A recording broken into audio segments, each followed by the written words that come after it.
তীব্র গরম অথচ পানি উঠছে না মেহেরপুরের হাজার হাজার নলকূপে। ব্যাহত হচ্ছে গ্রামবাসীর দৈনন্দিন কার্যক্রম। মাঠে সেচ দিতেই কৃষকের হিমশিম অবস্থা। ভূগর্ভস্থ পানির স্তর নিচে নেমে যাওয়ায় ৩ উপজেলায় দেখা দিয়েছে এই সংকট।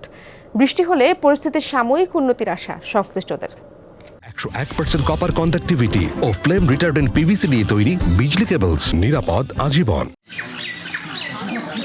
দিনের আলো ফুটতেই পানি সংগ্রহের উদ্দেশ্যে এপারা ওপারা চষে বেড়ান বুড়িপোতা গ্রামের নারীরা।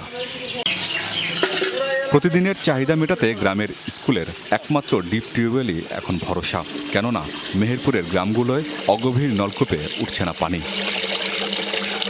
পানি উঠছে না, ফলে কোনো জায়গাতে পানি উঠছে না। ভাত রান্না করতে আসেনি, খেতে গিয়ে খেতে পাচ্ছিনি। সব বাড়ির একই অবস্থা পাড়ায়। পানি পাচ্ছিনি বলে স্কুলের পানি খায়। আমার শাশুড়ি ধরেন স্ট্রোক করা মানুষ, ওর পানি সারাক্ষণ পানির দরকার হয়। এখন এইসব পানির ধরেন পাচ্ছিনি, একজনের বাড়ি থেকে যে নিয়ে আসবো, তার পাশের বাড়িতেও পানি পাওয়া যাচ্ছে না।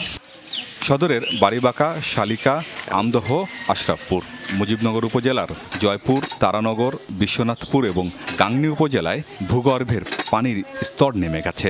প্রচণ্ড খরার মধ্যেই দেখা দিয়েছে তীব্র পানি সংকট।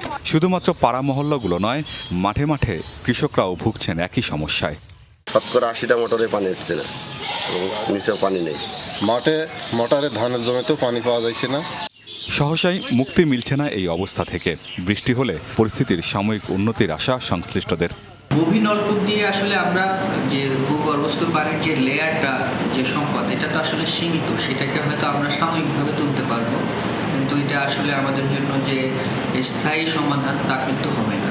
আমাদেরকে বিকল্প চিন্তা করতে হবে যে আমরা যাতে ভূপরস্থ পানি আমরা ব্যবহার করতে পারি, ভূগর্ভস্থ পানিটাকে যাতে আমরা কম করে ব্যবহার করি। জনস্বাস্থ্য প্রকৌশল অধিদপ্তরের তথ্যমতে জেলায় অগভীর নলকূপ ৭,৫০০, ডিপ টিউবওয়েল ৩,৭০০ আর রিং টিউবওয়েল ১,০০০ খানেক। আমিন বাবু, যমুনা নিউজ।